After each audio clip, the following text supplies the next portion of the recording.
कैसे हो बच्चों। एक बार फिर से आपका हमारे अब पढ़ाई यूट्यूब चैनल पे स्वागत है। लगातार हम कोशिश कर रहे हैं आपके लिए कुछ अच्छा करने की। इससे पहले मैं कुछ चीजें बताना चाहता हूँ। कई बार चीजें को हाई लेवल तक ले जाने में कुछ कॉम्प्लिकेटेड हो जाती हैं चीजें। तो मेरा मानना है कि वो कॉम्प्लिकेटेड चीजें हो जाती हैं। तो अगर आपको वो कॉम्प्लिकेटेड लग रहा है तो एक बार उस वीडियो को दोबारा फिर से देखिए। डेफिनेटली वो चीजें आपको समझ में आएगी, क्योंकि हम 10th तक ही पढ़ा के निकल जाएंगे तो कोई मतलब नहीं रह जाएगा। सब पढ़ा रहे हैं 10th तक का ही। हम चाहते हैं कि आपके सोचने का दायरा बढ़े। आप सोचना जितना ज्यादा सोचना शुरू कर दोगे, मान लो कि आप सही लाइन में जा रहे हो, हम सोच रहे हैं कि आपके सोच हमारा जो मकसद है आपके सोचने का दायरा बढ़े। इसीलिए हम कुछ चीजें समझाने की पूरी तरह से कोशिश करते हैं कि क्यों ऐसा हो रहा है। मेन मकसद यही है हमारा कि जो हो रहा है वो क्यों हो रहा है।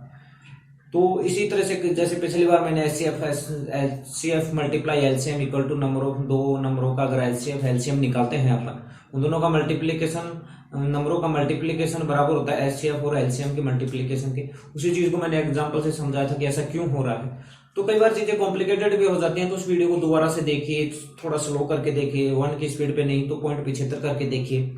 समझ में आ रहा है तो उसी स्पीड को बढ़ा के देखिए, लेकिन उसे जरूर देखिए, क्योंकि आप देखोगे चीजों को सोचने का दायरा बढ़ेगा तब जाके आपको सच में पढ़ने में मजा आने लगेगा मैथमेटिक्स में। और इसी तो कुछ बस इतना ही मैं कहना चाह रहा था। अब मैं चलता हूँ कुछ अपन ने 1.2 के कंसेप्ट पूरे पढ़ लिए थे।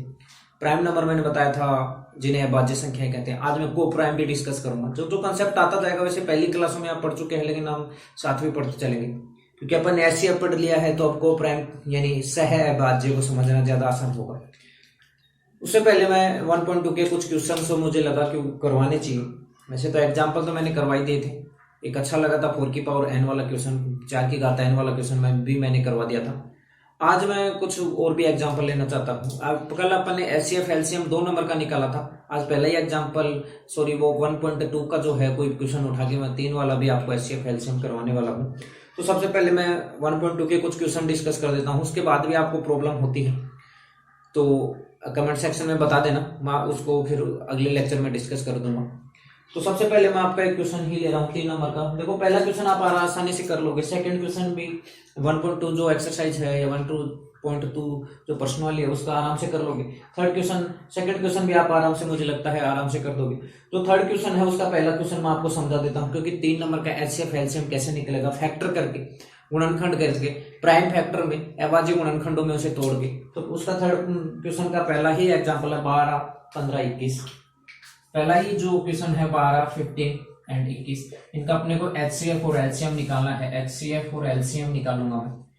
अच्छी तरह से मैंने समझाया था कि एचसीएफ होता क्या है, सिर्फ फैक्टर से निकालना नहीं, मैंने एचसीएफ एलसीएम की डेफिनेशन भी समझाई थी, नंबर के कुछ एग्जांपल देके भी आपको समझाया था। अब यहाँ पे एचसीएफ एलसीएम फैक्टर वाला जो अपन ने एक फंडामेंटल थ्योरम पढ़ी थी, आधारभूत प्रमेय पढ़ी थी, अंकगणित की अरिथमेटिक की फंडामेंटल थ्योरम पढ़ी थी, उसी के आधार पे बताया था मैंने। अब देखो फैक्टर करते हैं। 12 के फैक्टर कब तक करते हैं? अभाज्य गुणनखंडों में। अभाज्य गुणनखंड मतलब प्राइम नंबर में उनका फैक्टर करना है। तो इसको देखो मैं 4 into 3 लिख सकता हूँ। 4 into 3 लिख दूंगा, इसका मतलब 2 into 2 into देखो इसके 2 भी एक प्राइम है, अभाज्य संख्या है, ये भी एक प्राइम है, ये भी एक अभाज्य संख्या है। ऐसे 15 के मैं फैक्टर करूंगा अगर, तो 15 के करूंगा तो 5 into 3, 5 और 3 दोनों ही प्राइम होते हैं, दोनों ही अभाज्य संख्याएं होती हैं। तो इससे आगे इसका फैक्टर होगा नहीं, इसके आगे इसके गुणनखंड होंगे नहीं। 21 के भी 7 और 3 जो है फैक्टर होते हैं। 7 भी एक प्राइम है, अभाज्य संख्या है, और 3 भी एक अभाज्य संख्या है। अब इनका तीनों नंबरों का मिला के अपन को एचसीएफ और एलसीएम निकालना है। देखो सबसे पहले मैं एचसीएफ डिस्कस करूंगा। एचसीएफ में मैंने आपको बताया था, एक बहुत ही अच्छे तरीके से बताया था कि अपने को करना क्या है। फैक्टर करने के बाद जो जो चीज सब में कॉमन है उसको लिख के जाना है और उनको मल्टीप्लाई कर देना है। वैसे एचसीएफ आएगा। देखो 2 इसमें है, 2 इसमें नहीं है, 2 इसमें नहीं है, इसका मतलब है 2 नहीं आएगा, कट गया, कैंसिल हो गया। 2 इसमें है, इसमें भी नहीं है, इसमें भी, इसका मतलब एचसीएफ है, वो भी नहीं है। 3 है, 3 है, 3 है, इसका मतलब 3 आ गया, मल्टीप्लाई। देखो अब उसका तो पूरा काम कैंसिल हो गया। 3 3 सब जगह से मैंने हटा दिया, यहां से भी हटा दिया। अब 5 इसमें है, इसमें नहीं है, इसमें नहीं है, तो 5 भी नहीं आएगा। 7 इसमें है, इसमें नहीं है, इसमें नहीं है, तो 7 भी नहीं आएगा। इसका मतलब इसका एचसीएफ क्या आ गया? इसका मतलब क्या है? इसका एचसीएफ 3 आ गया है। अब इसी चीजों को काट दिया है तो थोड़ा वो हो गया है। मैं इनको साफ करके दोबारा लिख देता हूँ। फैक्टर क्या थे अपने पास, गुणनखंड क्या थे? 2 into 2 into 3। इसको 3 को, इनको भी मैं 3 और 3 लिख देता हूँ, साफ दिखेगा आपको।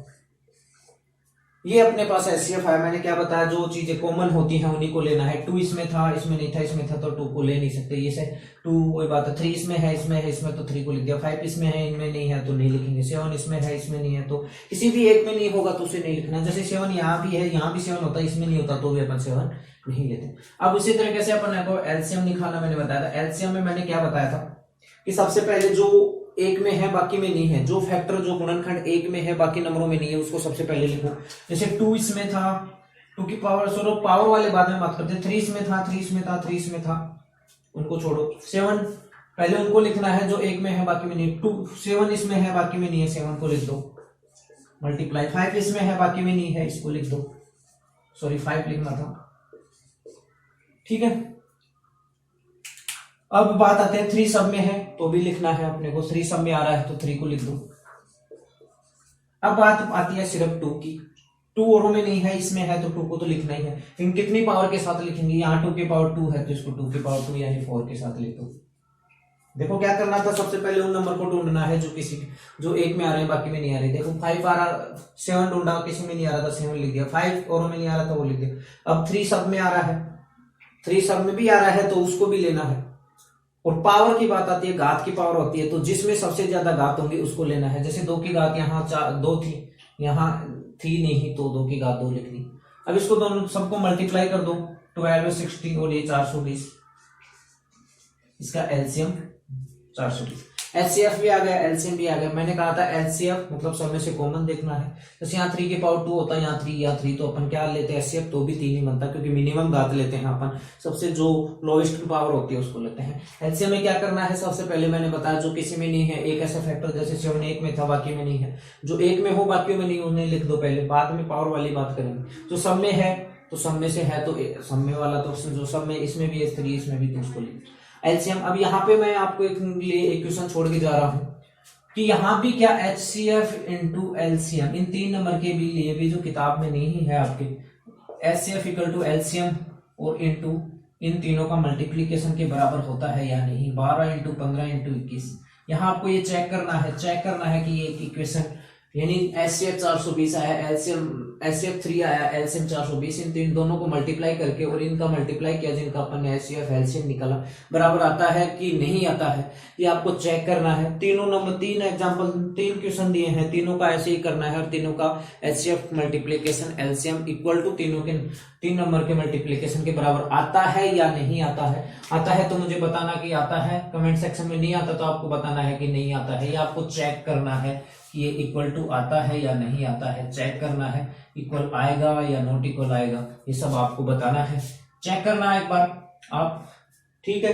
आसान सा काम है, इन दोनों को मल्टीप्लाई करके देख लो कितना आता है, फिर इन तीनों को मल्टीप्लाई करके देख लो। और 3 जितने भी 3 थर्ड क्वेश्चन में 3 दे रखे हैं, 3 क्वेश्चन दे रखे हैं, तीनों में ये चेक करना है आता है या नहीं आता है, वो आपको मुझे बताना है, ठीक है। अब इसके साथ मैं इसको मिटा देता हूं। अब एक और क्वेश्चन मैं बताना चाह रहा हूं, क्वेश्चन नंबर 7 जो है इसमें 1.2 में, क्वेश्चन नंबर 7 में आपको क्या निकालना है, क्वेश्चन नंबर 7 में आपको एलसीएम निकालना है।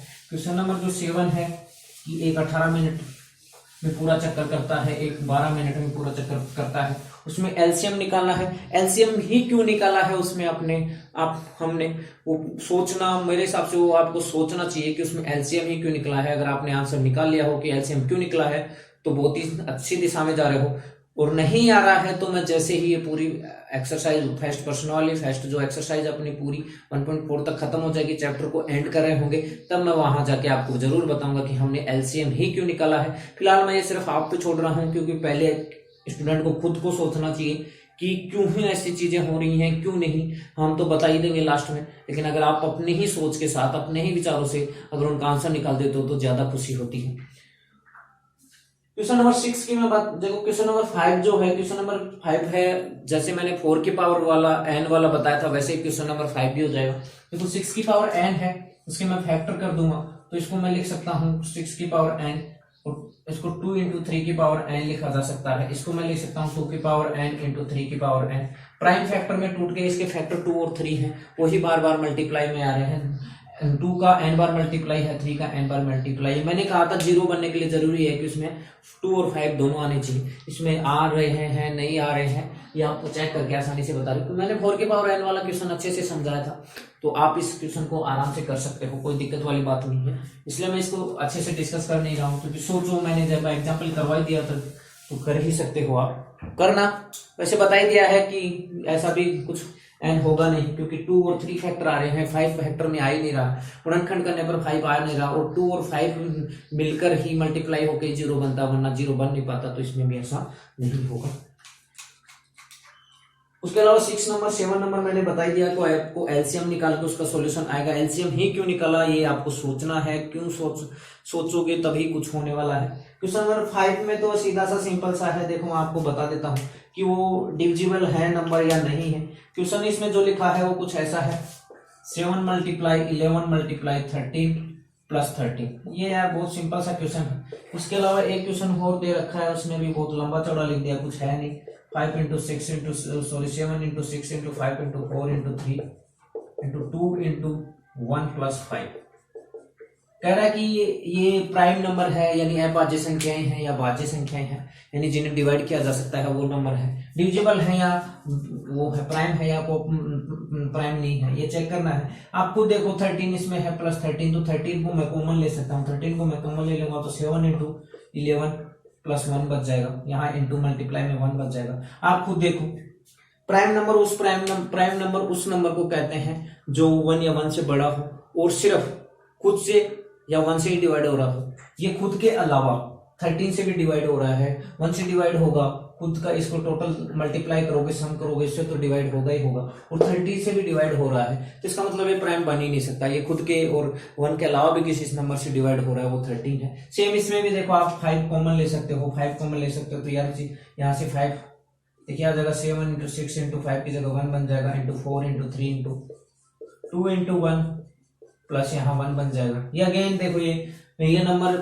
खुद से तो डिवाइड होता ही है, हर नंबर 1 से डिवाइड होता ही है, लेकिन उसके अलावा ये 5 से भी डिवाइड हो रहा है, 5 का भी भाग इसमें जा रहा है, तो इसका मतलब ये भी प्राइम हो नहीं सकता। तो इसमें ये तो सिंपल सा क्वेश्चन था। इसी के साथ अपना 1.2 जो होता है एक्सरसाइज के पूरे एग्जांपल हो गए हैं। 7 नंबर में आपको सोचना है कि उसमें एलसीएम ही क्यों लिया है अपन ने, एलसीएम ही क्यों निकाला गया है, वहां पे एचसीएफ क्यों नहीं निकाला गया है, ये सब आपको सोचना चाहिए। सोचोगे तो ज्यादा कुछ बेटर रहेगा। अब अपन आपते हैं 1.3 के कुछ नए कंसेप्ट की तरफ बढ़ते हैं। नए कंसेप्ट की तरफ बढ़ने से पहले मैं आपको कुछ चीजें बताने जा रहा हूं। देखो, आपकी एक ही प्रमेय दे रखी है, थ्योरम दे रखी है। थ्योरम कुछ ऐसी है कि एक पी कोई एक नंबर है, वो ए स्क्वायर को डिवाइड करता है।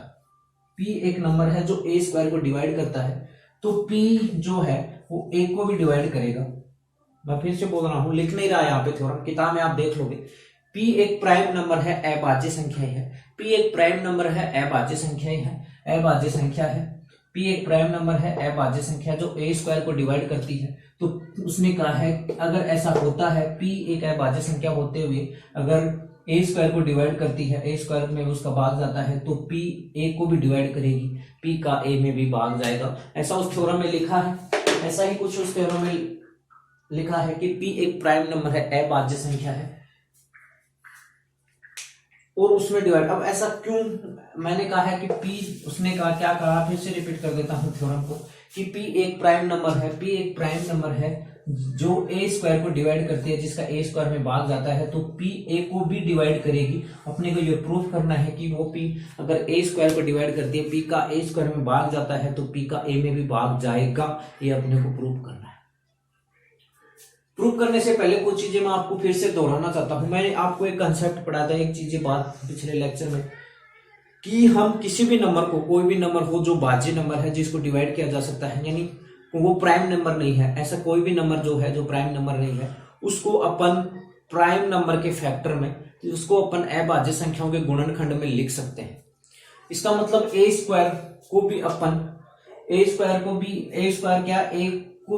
ए कोई नंबर है, ठीक है, ए कोई नंबर है, इसका मतलब एक के भी अपन ऐसे प्राइम फैक्टर के रूप में तोड़ सकते हैं, एक को भी अपन अभाज्य संख्याओं के गुणनखंडों के टुकड़ों में तोड़ सकते हैं। फिर से रिपीट करता हूं, अपन किसी भी नंबर को जो अभाज्य नंबर, भाज्य नंबर को भी तोड़ा भाज्य नंबर को अपन प्राइम फैक्टर में अभाज्य गुणनखंडों में तोड़ा जा सकता है, तोड़ सकते हैं। हर नंबर को मैंने 3-4 एग्जांपल नंबर लेके भी बताए थे, जैसे मैंने शायद 250 का एग्जांपल लिया था, एक शायद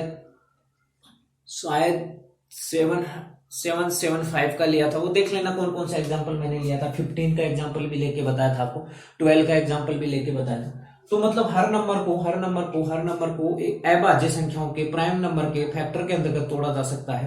तो अगर वो तोड़ा जा सकता है, इसका मतलब ए को भी अपन प्राइम फैक्टर में तोड़ सकते हैं, अभाज्य संख्याओं के गुणनखंड में अपन तोड़ सकते हैं। तो मैंने मान लिया कि P1 P2 कुछ भी मान सकते हो, ऐसा कोई बात नहीं है कि कुछ दे रखा है P1 P2 ही मानना है।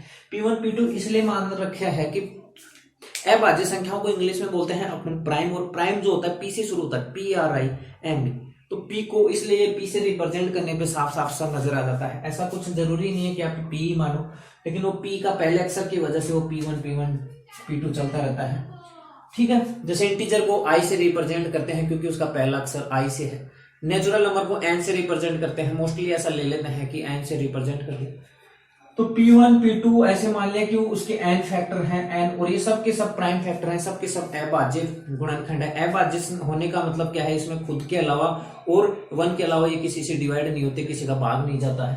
अगर मैं इसका स्क्वायर कर दूं, देखो इसका स्क्वायर कर दूंगा तो देखो ये क्या हो जाएगा, P1 P2 dot dot dot Pn, इन सब का भी स्क्वायर करूंगा, इसका भी होल स्क्वायर मतलब वर्ग कर दिया। तो ये देखो ऐसा लिखा जा सकता है P1 का स्क्वायर P2 का square P dot dot dot dot dot dot है Pn का स्क्वायर, यानी ए स्क्वायर कुछ इस प्रकार से अपने पास बन गए। अब जो थ्योरम में जो कहा गया है कि ए स्क्वायर जो है पी जो होता है एक प्राइम नंबर है, एक अभाज्य संख्या है जो ए स्क्वायर को डिवाइड करती है। इसका मतलब पी जो होता है अगर ए स्क्वायर को डिवाइड करेगा, पी अगर ए स्क्वायर को डिवाइड करेगा, इसका मतलब P1 square P2 square dot dot Pn का स्क्वायर को भी डिवाइड करेगा पी, अगर इसको भी डिवाइड करेगा। अब देखो मैं कुछ एक चीजें आपको बता रहा हूं, पी एक अभाज्य संख्या है, P एक अभाज्य संख्या है, P एक प्राइम नंबर है, और P1 P2 Pn सब ये भी सब प्राइम नंबर है, अभाज्य संख्याएं हैं। फिर इन सबको डिवाइड कर रहा है। आप खुद सोचो, जैसे मैं इसको शुरू करने से, इसको समझाने से पहले कुछ और चीजें देना चाहता हूं। देखो अगर मैं मान लू, जैसे मान लो कि एक P कोई नंबर है, P इसको चलो P छोड़ के मैं इसे बता देता हूं कि जैसे P कोई नंबर मैंने 11 मान लिया, 11 एक प्राइम नंबर होता है। B को मैंने मान लिया कि 11 है, 11 है, वो एक प्राइम नंबर होता है, आपको भी पता है, एक अभाज्य संख्या होती है। अब मैंने B स्क्वायर कर दिया, यानी 11 का स्क्वायर कर दिया, 11 का स्क्वायर 121 होता है। अब मुझे एक बात बताओ, क्या B स्क्वायर प्राइम नंबर है? B एक प्राइम नंबर था, अभाज्य संख्या थी, B का स्क्वायर कर दिया और B स्क्वायर आ गया 121। अब मुझे एक बात सोच के बताना कि यह एक प्राइम नंबर है, क्या ये एक अभाज्य संख्या है? आप खुद सोचो। प्राइम नंबर कहते किसे हैं? प्राइम नंबर अपन उस नंबर को कहते हैं जो खुद और 1 के अलावा किसी और नंबर से डिवाइड नहीं होती। अब इसको देखो, ये 121 से भी डिवाइड होती है, 1 से भी डिवाइड होती है, 121 का भी इसमें भाग जाता है, 1 का भी भाग जाता है, लेकिन उसके अलावा 11 का भी भाग इसमें जा रहा है। इसका मतलब ये प्राइम नंबर नहीं है। अब अगर किसी प्राइम नंबर का स्क्वायर करके जो नंबर आता है तो वो प्राइम नंबर नहीं रह जाता है, याद रखना। देखो कोई भी प्राइम नंबर, जैसे कि मैंने मान लिया कि a इक्वल टू 2 भी ले लिया, जैसे मान लो b इक्वल टू मैं 2 ले लूं और b का स्क्वायर करूंगा तो 4 बन जाएगा। अब ये प्राइम नहीं रह गया, इसमें 4 का, ये 4 से, इसमें 4 का भी भाग जाता है, 4 से भी डिवाइड होता है, 1 से भी डिवाइड होता है और 2 से भी डिवाइड हो रहा है, यानी खुद के और 1 के अलावा भी किसी नंबर से डिवाइड हो रहा है। इसका मतलब ये प्राइम नहीं रह गया। एग्जैक्टली ऐसा ही यहां पे होने वाला है। अब देखो इसका मतलब P1 P2 Pn सब क्या थे? प्राइम नंबर थे, अभाज्य संख्याएं थी, उन सब का मैंने स्क्वायर कर दिया, उन सब का वर्ग कर दिया। इसका मतलब P1 जो मैं समझाना चाह रहा हूं, P1 P2 P2। अब ये सब, ये देखो a स्क्वायर P से डिवाइड हो रहा है, ठीक है, a स्क्वायर P से डिवाइड हो रहा है, इसका मतलब P किसी ना किसी नंबर को डिवाइड कर रहा होगा, या तो वो P1 स्क्वायर को डिवाइड कर रहा होगा, या P2 स्क्वायर को, या Pn स्क्वायर को डिवाइड कर रहा होगा।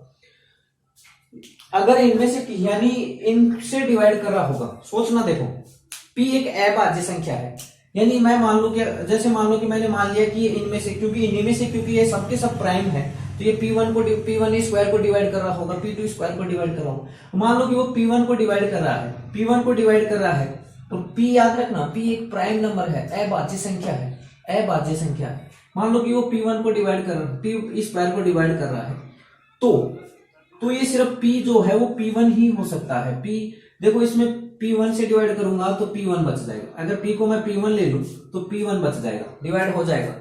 मैं p1 को p को p1 स्क्वायर ले लूं तो भी ये डिवाइड हो जाएगा, क्योंकि p1 स्क्वायर से p1 स्क्वायर कट जाएगा तो भी ये डिवाइड हो रहा है, तो भी इसमें भाग जाए। लेकिन अब p जो आपने p1 स्क्वायर मान लिया वो अभाज्य संख्या नहीं रही, क्योंकि मैंने क्या कहा था, स्क्वायर करते हुए एक अभाज्य संख्या, एक प्राइम नंबर को स्क्वायर करते ही वो अभाज्य संख्या नहीं रह जाती। तो इसका मतलब p1 स्क्वायर, p को मैं p1 स्क्वायर नहीं मान सकता। इसका मतलब p जो है या तो p1 ही बन सकता है, p1 स्क्वायर नहीं बन सकता, क्योंकि p को मैंने p1 square, p2 square, p3 square, pn square अगर मान लिया, यानी p1 की घात 2, p1 की घात 2, p2 की घात 2, अगर p को इनके बराबर मान लिया तो वो प्राइम नंबर रह ही नहीं जाएगा। जबकि क्वेश्चन में दिया गया है, थ्योरम में दिया गया है कि p एक प्राइम नंबर है, एक अभाज्य संख्या है। इसका मतलब p को अपन p1 स्क्वायर, p2 स्क्वायर नहीं मान सकते। इसका मतलब p जो होने वाला है वो इनमें से कोई होगा, यानी p या तो p1 बनेगा, या फिर वो p2 हो सकता है, या p3 हो सकता है।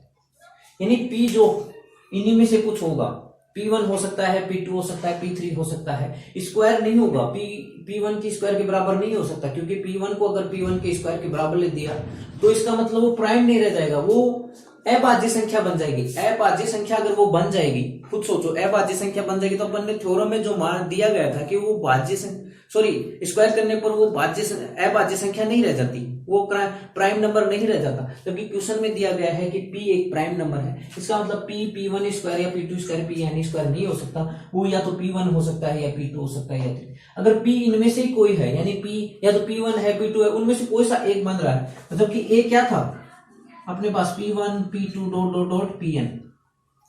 अगर p इनमें से कोई है, p1 है, p2 है, p3 है या pn है, इनमें से कोई एक होगा, इसका मतलब p डिवाइड करेगा ना a को। अगर मान लो कि p1 था तो देखो a डिवाइड हो रहा है, p2 भी हो सकता है तो भी p2 से p2 कट जाएगा और डिवाइड कर जाएगा। तो यही चीज मैं बता रहा था कि p स्क्वायर वाली संख्या नहीं हो सकती। इसका मतलब p या तो p1 होगा, p2 इनमें से कोई नंबर होगा। अगर p1 p2 में से कोई नंबर होगा तो वो a equal to p1 p2 को डिवाइड करेगा। यही चीज इस थ्योरम में बताना चाह रहा था मैं। स्क्वायर वाला कंसेप्ट जो था, क्योंकि अगर कोई अभाज्य संख्या है, कोई प्राइम नंबर है, तो उसका स्क्वायर करोगे तो वो प्राइम नंबर नहीं रह जाता है। ठीक है, तो ये एक समझाने की मैंने कोशिश की है थ्योरम। मुझे उम्मीद है पूरी की पूरी आपको अच्छे से समझ में आई होगी। तो p जो होता है, p जो है इनमें से ही कुछ होने वाला है, या तो p1 बनेगा, p2 बनेगा, p3 बनेगा, p4 बनेगा। ठीक है, तो ये चीज मैंने समझा दी है आपको। ये थ्योरम अच्छी थ्योरम थी कि अगर p एक प्राइम नंबर है, अभाज्य संख्या, वो a स्क्वायर को डिवाइड करती है, तो वो p है a को भी डिवाइड करेगी, उसका भाग a में भी जाएगा। और क्यों जाएगा वो मैंने समझाने की कोशिश की है। ठीक है, तो अब इसी चीज के साथ अपन और आगे बढ़ते हैं अगली थ्योरम में समझाने की। अगर इस थ्योरम से रिलेटेड और भी कोई दिक्कत रहती है आपको कि ऐसा क्यों आया, क्यों, और तो आप कमेंट सेक्शन में बता सकते हो। मैंने अपनी तरफ से पूरी कोशिश की है उसे समझाने की, तो मैं आगे और बढ़ जाऊंगा। उसके अलावा एक एग्जाम्पल नहीं, आगे एक थ्योरम है कि रूट टू इरेशनल नंबर यानी अपरिमेय संख्या ही क्यों होता है, उसी चीज को प्रूव किया गया है। रूट 2 को, रूट 3 को, ऐसा ही चल रहा है उसमें। तो मैं एक नंबर को प्रूव करवा देता हूं, उसके आगे आप खुद प्रूव कर लेंगे। रूट 2 करवा दूंगा तो रूट 3 कर लोगे, आगे तो कर ही लोगे। आगे सिंपल है, मैं रूट 3 वाला समझा दूं या रूट 3 वाला। फिलहाल तो मैं रूट 2 वाला समझा देता हूं। देखो, रूट 2 होता है इरेशनल नंबर, सबको पता है इरेशनल नंबर, आपको भी पता होगा, लेकिन होता क्यों है यही अपने को प्रूव करना है। इरेशनल नंबर मतलब अपरिमेय संख्या, अपरिमेय संख्या। रूट 2 इरेशनल नंबर है। देखो, चीजें को प्रूव करने के लिए कुछ तरीके होते हैं, कोई भी थ्योरम को प्रूव करने के तरीके होते हैं।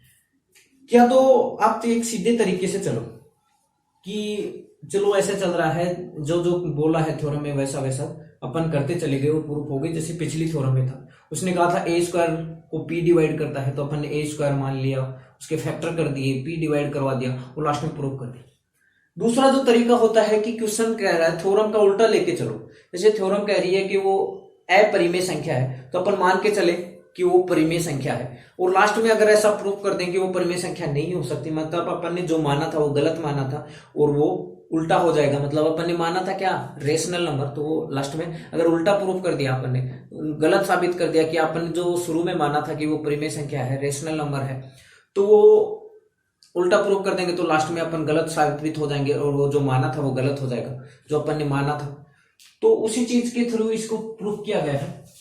नहीं, मैं जो बात बोली है, देखो अगर √2 अपने को प्रूफ करना है कि रेशनल नंबर है, तो मैं पहले क्या करूंगा, उसको मान लिया कि रेशनल नंबर है, और अगर मैं प्रूफ कर दूं, मैंने मान लिया कि वो रेशनल नंबर है और मैं लास्ट में जाके प्रूफ कर दूं कि जो मैंने माना था वो गलत था, तो इसका मतलब वो रेशनल नंबर नहीं इरेशनल नंबर होगा। तो वैसे ही मान लिया कि मैंने ये एक रेशनल नंबर है, और रेशनल नंबर को अपन क्या लिख सकते हैं, ए बी के रूप में लिखते हैं। रेशनल नंबर यानी सॉरी परिमेय संख्या, और परिमेय संख्या क्या होती है, जिन्हें p बाई क्यू की फॉर्म में लिखा जा सकता है, या a बाई, जहां a और b क्या होते हैं, इंटीजर होते हैं, पूर्णांक होते हैं, और b नॉट इक्वल टू 0 होता है। ठीक है, देखो एक चीज और बता, जैसे 2/4 है, ये भी एक रेशनल नंबर है, इसको मैं काट के लिख दूं 1/2, तो भी एक रेशनल नंबर है। ठीक है, रेशनल नंबर ही है 1/2 2/2। तो मैं ए और बी को ऐसा मान के चल रहा हूं कि आपने जितने भी उसके फैक्टर आए थे, जितने भी उसके फैक्टर हैं कॉमन, उन सबको काट के ऐसा लिख दिया कि इनका और इनका कोई कॉमन फैक्टर नहीं है, ए और बी का कोई कॉमन फैक्टर बचा ही नहीं है। इसका मतलब ए और बी का जो HCF है, ए बी का जो HCF है वो 1 है। यहां से एक आता है को प्राइम का कंसेप्ट। को प्राइम उन नंबर को बोलते हैं, को प्राइम यानी सह अभाज्य। सह अभाज्य संख्याएं वो संख्याएं होती हैं जिनका HCF हमेशा 1 होता है, यानी उनके अंतर्गत कोई कॉमन फैक्टर होता ही नहीं है, उनका HCF 1 होता है। तो मैं ए बी को कुछ ऐसा मान रहा हूं कि ए बी का जो HCF है को प्राइम नंबर वो 1 है। अभाज्य सॉरी सहभाज्य को प्राइम नंबर वो नंबर होते हैं जिनका HCF 1 होता है, यानी उनके बीच कोई कॉमन फैक्टर बचता ही नहीं। आपने जितना कटना था, जितने फैक्टर आपस में कटने थे सब काट दिए। जैसे यहाँ इन दोनों का कॉमन फैक्टर क्या था 2 को काट दिया तो ये 1/2। तो मैं 2/4 ये नंबर ऐसे ले रहा हूँ 1/2, जिनका कोई कॉमन फैक्टर बचा ही ना हो। अगर मैं ऐसा ले रहा हूं, इसका मतलब ए और बी में कोई कॉमन फैक्टर ही नहीं है, उनके बीच कोई कॉमन फैक्टर नहीं है, उनके बीच का कोई कॉमन गुणनखंड बचा ही नहीं है। ठीक है, 10 यानी ऐसा वाला जैसे 6/3 है, तो इनमें कॉमन फैक्टर है 3, क्योंकि इसको मैं लिख सकता हूँ 3 × 2 और नीचे 3, तो ये 1/2। तो मैं ऐसा 2/1 वाला, अब इनके बीच कोई कॉमन फैक्टर नहीं है, ऐसा लेके चल रहा हूँ एपी को, यानी उनका HCF जो होता है, और उन्हें कहते हैं कोप्राइम। कोप्राइम मतलब वो नंबर जिनका HCF होता है 1। जैसे 3 और 4 का HCF 1 होता है, इनके बीच कोई कॉमन फैक्टर है नहीं, ये भी कोप्राइम है, ये भी सह अभाज्य, ऐसा लेके चल रहा हूँ। किताब में थोड़ा दे रखा है कि पहले उसको R/S माना है, फिर उसको डिवाइड करके उसको A/B लिख दिया है कि अब A और जो भी है ऐसे नंबर है। मैं डायरेक्ट ऐसे नंबर ले रहा हूं जो कोप्राइम, क्योंकि रेशनल है, रेशनल नंबर, इसको रेशनल नंबर माना है, परिमेय संख्या माना है, तो ऐसा लिख सकता हूं। तो मैंने क्या किया, मल्टीप्लाई कर दिया, तो ये √2b = a होगा। दोनों तरफ मैं इसका होल स्क्वायर कर देता हूं, वर्ग कर देता हूं, तो देखो क्या बन जाएगा, 2b² = a²। अब इस चीज को मैं ऐसा लिख सकता हूं कि यहां से b² जो आ गया वो आ गया a²/2। अब देखो, कोई भी दो नंबर को, एक नंबर को दूसरे नंबर से डिवाइड करते हैं, अपन कब कहते हैं कि वो पूरा पूरा डिवाइड हो गया, कि उसका कोई रिमाइंडर ना बचे। क्योंकि अगर रिमाइंडर बचेगा, रिमाइंडर बच रहा होगा, तो उसका जो पूरा डिवाइड करने पे पॉइंटों में आने वाला है। इसका मतलब क्या हुआ, कोई भी नंबर पूर्ण रूप से विभाजित कब होता है, पूर्ण रूप से डिवाइड कब हो जाता है, जब रिमाइंडर बचे और कोशेंट आ जाए। कोशेंट जो है पॉइंटों में ना है, पूरा इंटीजर के रूप में आए। कोशेंट जो है, जो यहाँ पे आता है भागफल, वो पूर्णांकों में आता है, पॉइंटों में ना आके पूर्णांकों में आता है, तब अपन कहते हैं, और रिमाइंडर 0 बच जाता है, तब अपन क्या कह देते हैं, रिमाइंडर 0 और कोशेंट पूर्णांकों में आए तो अपन कहते हैं, जैसे कोई भी था, जैसे 15 है, देखना 15 को मैं 5 से डिवाइड करता हूं तो कितना आता है, 3 × ये 0, रिमाइंडर 0 था, और देखो कोशेंट पूर्णांक में आया। अगर ये पूर्णांक में नहीं आता है, ये इंटीजर में नहीं आता है, पॉइंटों में आता है, इसका मतलब वो पूर्ण रूप से डिवाइड नहीं करा, पॉइंटों में नहीं करा। बस वही चीज मैं बता रहा था। अब देखो b एक इंटीजर था, b एक पूर्णांक था, इसका मतलब b का स्क्वायर, b की घात 2 करने पर भी वो पूर्णांक ही रहने वाला है। इस चीज का मतलब क्या हुआ कि a² को 2 डिवाइड कर रहा है, क्योंकि डिवाइड कर रहा है, इंटीजर आ रहा है, यहाँ पॉइंटों में आता तो मैं कहता ही नहीं कि डिवाइड कर रहा है, पूरा पूरा डिवाइड नहीं करा। इसका मतलब ए स्क्वायर को 2 डिवाइड करा, यानी ए स्क्वायर में 2 का पूरा पूरा भाग जा रहा है, तभी यहाँ पे इंटीजर है, क्योंकि बी इंटीजर था, बी पूर्णांक था, तो स्क्वायर भी पूर्णांक होने वाला।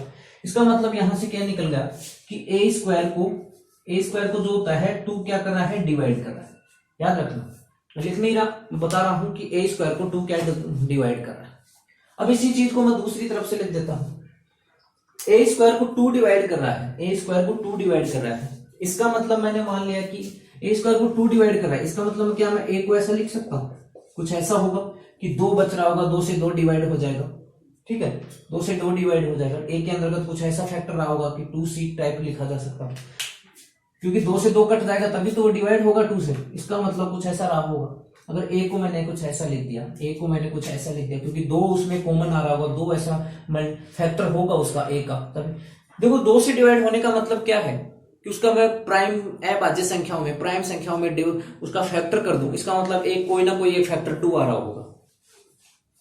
2 से डिवाइड होने का, जैसे कोई संख्या 3 से डिवाइड है, इसका मतलब उसका उस नंबर का मैं प्राइम नंबर में फैक्टर कर दूं, अभाज्य संख्याओं में उसका गुणनखंड कर दूं, इसका मतलब उसमें 3 जरूर आ रहा होगा, तभी वो डिवाइड होगा ना। इसका मतलब वो 2 से डिवाइड है, इसका मतलब 2 इसके फैक्टर में आ रहा होगा। मान लो कि उसको ऐसा लिख दिया मैंने, 2 इसके फैक्टर में आ रहा होगा, सी कोई अन्य इंटीजर होगा, तो इसका मतलब ए को मैंने 2 से लिख दिया। अगर ए सी को 2 से लिख दिया, ए को 2 से लिख दिया, इसका मतलब देखना b square equal to, again इस यहां से शुरू करते हैं, 2 equal to b square equal to, यहाँ पे क्या होगा 2c का होल स्क्वायर, इसका मतलब 4c का होल स्क्वायर होगा। अगर 2 से 2 कट जाता है तो देखो यहाँ पे क्या बन जाएगा, B square equal to 2c square, B square equal to 2c square. अगर B square equal to 2c square आ गए, देखो यहां मैं लिख देता हूं, थोड़ा मिटा लेता हूं, B square equal to 2c square आएगा। अब देखो क्या आया है अपने पास, B square equal to 2c square, तो यहां से देखो मैं क्या लिख सकता हूं, B square equal to 2c square था अपने पास, तो यहां से c स्क्वायर लिखा क्या जा सकता है, स्क्वायर का मतलब समझ रहे हो, बात 2 की बात कर रहा हूं, बी स्क्वायर बाय 2 लिख सकता है। अब अगेन c क्या था, यहाँ पे इंटीजर था, पूर्णांक था। अब b स्क्वायर को मैंने 2 से डिवाइड किया और c स्क्वायर भी एक पूर्णांक होगा, अगर c पूर्णांक था, c इंटीजर था, तो c स्क्वायर भी इंटीजर बनने वाला है। इसका मतलब b स्क्वायर में 2 का भी पूरा पूरा भाग जा रहा है, b स्क्वायर 2 से भी डिवाइड हो रहा है। अब बात आ गई दिक्कत, अपन ने क्या माना था, दिक्कत अब यहां से शुरू हो रही है।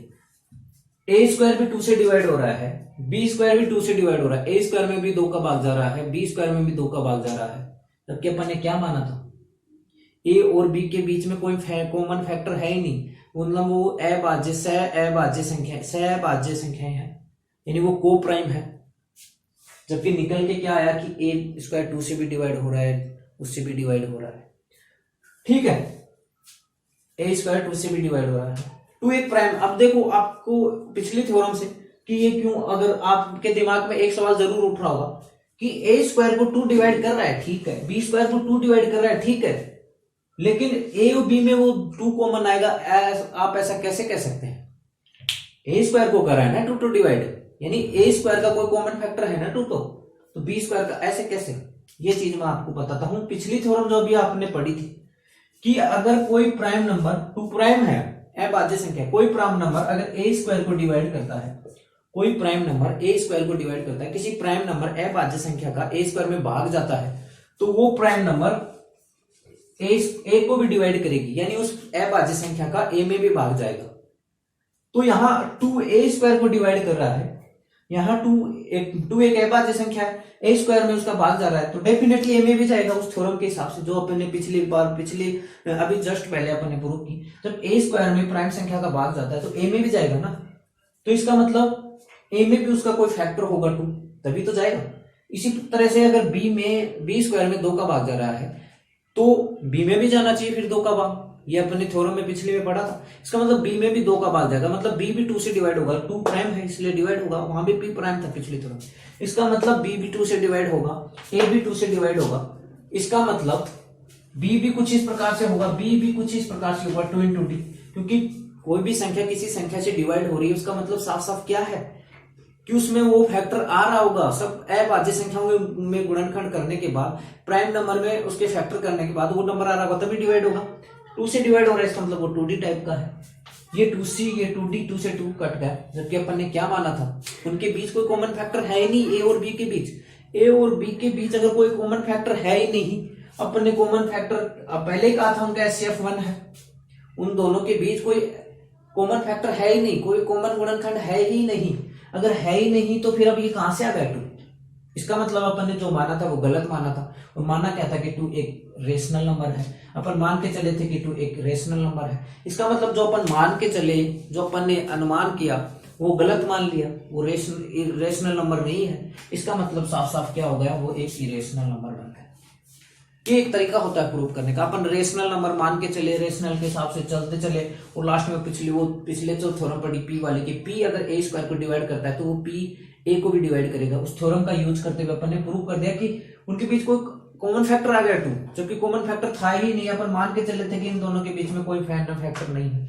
अगर कॉमन फैक्टर आएगा इसका मतलब गलत मान के चले थे, गलत मान के चले थे इसका मतलब √2 रेशनल नंबर नहीं इरेशनल नंबर ही बनेगा। ऐसे ही आपको √3 वाला प्रूव करना है, ऐसे ही आपको आगे के एग्जाम्पल प्रूव करने हैं। आज के लेक्चर में यही समाप्त करने की सोच देखता हूँ। आज का लेक्चर अपन यही समाप्त करते हैं। ज्यादा लंबे वीडियो बनाना भी गलत है, क्योंकि आप ज्यादा समय तक देख नहीं पाओगे। लगातार आपको वीडियो मिलते रहेंगे अब।